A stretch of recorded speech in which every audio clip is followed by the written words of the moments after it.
भाई जब कोई नया नया खाना बनाना सीखता है ना तो अक्सर ही वो अपनी फेवरेट रेसिपी ज़्यादा ही ट्राई करता है, क्योंकि हमारे साथ भी ऐसा ही हुआ था। जब हमने नया नया खाना बनाना सीखा था कभी, तो हम अपनी फेवरेट रेसिपी यानी कि भिंडी ये अक्सर ही बनाते रहते थे, ट्राई किया करते थे। लेकिन वो वाला टेस्ट नहीं आता था जैसा हम चाहते थे, जैसा हम पसंद करते थे भिंडी का वैसा नहीं आता था।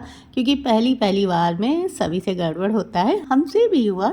एक बार नहीं, दो बार नहीं, तीन बार नहीं, 4 बार हुआ।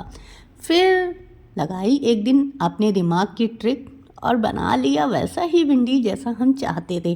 क्योंकि वह भिंडी की सब्ज़ी जितना देखने में सिंपल रेसिपी है ना, उतनी ही ज़्यादा टिपिकल भी है। क्योंकि हमने जो फर्स्ट टाइम भिंडी बनाई थी ना, तो इतनी ज़्यादा ओवर कुक कर दी थी कि भिंडी सारी फूट गई कढ़ाई में। उसकी शक्ल देखकर ही मन ख़राब हो गया, लेकिन फिर क्या करें, बनाई थी तो खानी भी थी और खिला भी दी थी घर वालों को। सेकंड टाइम बनाई तो ओवर कुक नहीं की, लेकिन हल्की सी गीली गीली सी रही, मतलब भुनी नहीं। थर्ड टाइम बनाई तो किसी से पता चला कि इसमें नींबू निचोड़ दो तो कुरकुरी हो जाती है। चलो भाई वो भी कर लिया, नींबू निचोड़ दिया पर कुरकुरी नहीं हुई। ऐसा करते करते 4 बार हो गया। फिर एक दिन हमने अपना दिमाग लगाया, और दिमाग ऐसा लगाया कि आज तक भिंडी हम बढ़िया ही बना रहे हैं। तब से लेकर आज तक भिंडी अच्छी बन रही है हमारी।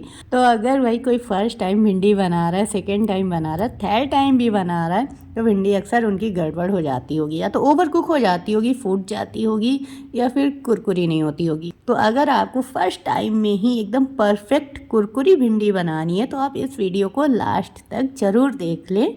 आपको समझ में आ जाएगा कि भिंडी को कैसे एकदम परफेक्ट कुरकुरी बनाना है फर्स्ट टाइम में।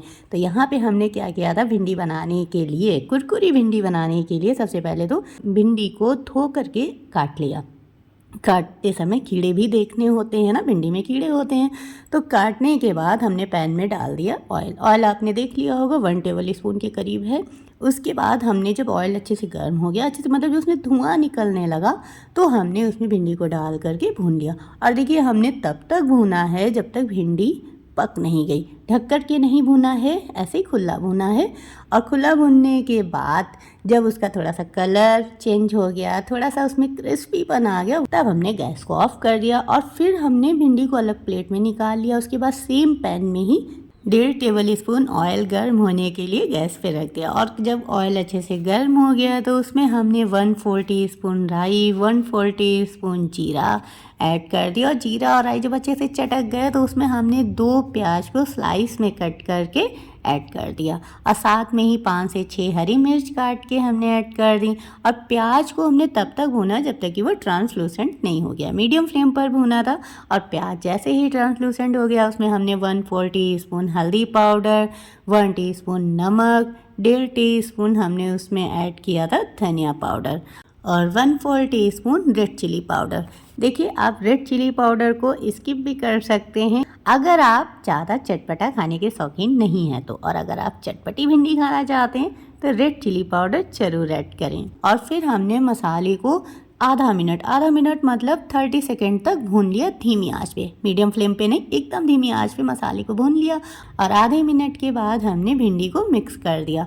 और सिर्फ आधे ही मिनट के लिए हमने भिंडी को ढक करके पकाया एकदम धीमी आंच पे, इसलिए कि जो सारे फ्लेवर है ना, प्याज का, भिंडी का, मसाले का, एक दूसरे पर सारे फ्लेवर अच्छे से आ जाए। मसाले का फ्लेवर भी भिंडी पर आ जाए और भिंडी का फ्लेवर भी मसाले पे अच्छे से आ जाए। तो बस इसलिए हमने आधे मिनट के लिए ही भिंडी को ढक करके पकाया और एकदम धीमी आंच पे। और लीजिए भाई कुछ ही मिनटों में मसाला क्रंची भिंडी बनकर के तैयार हो गई। तो चलिए फिर से मिलते हैं एक नई रेसिपी के साथ।